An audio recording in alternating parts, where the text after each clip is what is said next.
बिस्मिल्लाहिर्रहमानिर्रहीम अस्सलाम वालेकुम। Welcome back to my channel Madiha food vision में। आज मैं अपने दोस्तों के लिए लेके आई हूँ बहुत ही मज़ेदार सिंपल सी रेसिपी जिसको आप लोग इजीली घर में बना सकते हैं। इंशाल्लाह ये आपके बच्चों को भी बहुत ही पसंद आएगी।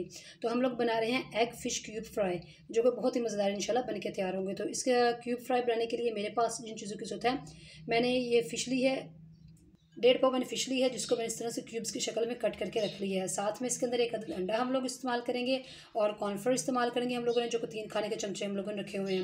लेमन जूस ऐड करेंगे इसके अंदर। तो आए हम लोग इसको बनाना स्टार्ट करते हैं। सबसे पहले मैं लेमन जूस इसके अंदर ऐड करेंगे, जो कि है 1.5 खाने का चमचा।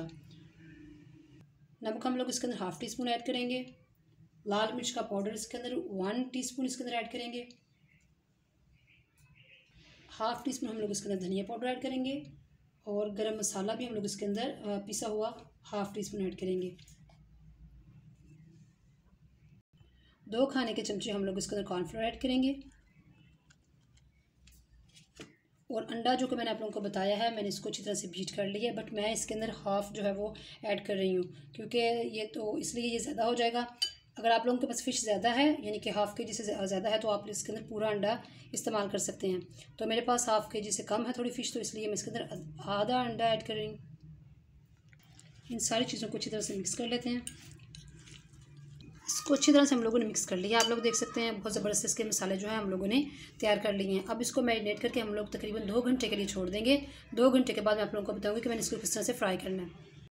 2 घंटे हो चुके हैं मुझे इसको मैरिनेट करके रखे हुए हैं। तो अब मैं आप लोगों को बताती हूँ कि मैं इसको फ्राई किस तरह से कर रही हूँ। तो मैंने दूसरे चूल्हे पर जो है पैन रख ली है, ऑयल डाल के, जो काफ़ी हद तक गर्म हो चुका है। तो आए हम लोग इसको फ्राई करते हैं। ऑयल हमारा काफ़ी हद तक गर्म हो चुका है, तो मैं अब इसके अंदर जो है फ़िश क्यूब्स ये ऐड कर रही हूँ।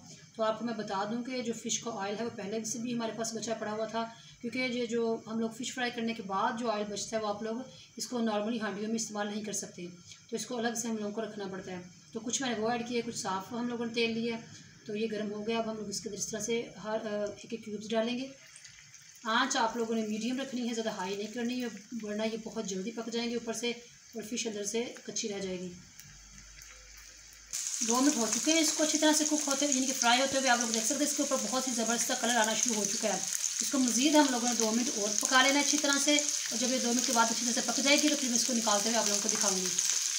जी, तो आप लोग देख सकते हैं हमारी जो फ़िश है वो अच्छी तरह से फ्राई हो चुकी है। इसकी फ्राई में तकरीबन जो टोटल टाइम लगा है वो 4 मिनट लगे हैं। मीडियम आँच में हम लोगों ने इसको किया है। तो मैं इसको निकाल लेती हूँ। इसका बहुत ज़बरदस्त कलर आ चुका है और इसको इंशाल्लाह मैं इसी तरह से बाकी भी फ्राई कर लेती हूँ और इसको डिश आउट करके आप लोगों को इसकी फाइनल लुक दिखाती हूँ। जी, तो आप लोग देख सकते हैं हमारे एग फ़िश क्यूब्स बन के तैयार हो चुके हैं। बहुत ही ज़बरदस्त, बहुत ही टेस्टी माशाल्लाह ये बने हैं। और मैं इसको गार्लिक सॉस के साथ इसको मैंने सर्व किया है। बहुत ही ज़बरदस्त ये लग रही है, इसकी लुक देख सकते हैं आप लोग, और टेस्ट भी इसका इसी तरह से है ज़बरदस्त। बहुत ही झटपट बन के तैयार होने वाली हमारी ये रेसिपी है। आप इसको मैरिनेट करके 2 घंटे के लिए रख दें और फ्राई होने में आप लोगों को, जैसे कि मैंने पहले बताया, कि सिर्फ 4 मिनट लगे हैं। और इतना ज़बरदस्त, इतनी टेस्टी हमारी ये फ़िश क्यूब्स बन के तैयार हुए हैं। आप लोगों ने इसी तरह से इसको घर में ट्राई करना है और मुझे बताना है आप लोगों ने कमेंट सेक्शन में कि आप लोगों को हमारी फ़िश क्यूब्स की रेसिपी कैसी लगी। वीडियो अच्छी लगी हो तो लाइक करें, शेयर करें। जो लोग नए हैं मेरे चैनल पे, काइंडली चैनल को सब्सक्राइब करना मत भूलिएगा। अपनी ढेर सारी दुआओं में मुझे याद रखिएगा। नेक्स्ट वीडियो तक के लिए मुझे इजाज़त दीजिए। अल्लाह हाफिज़।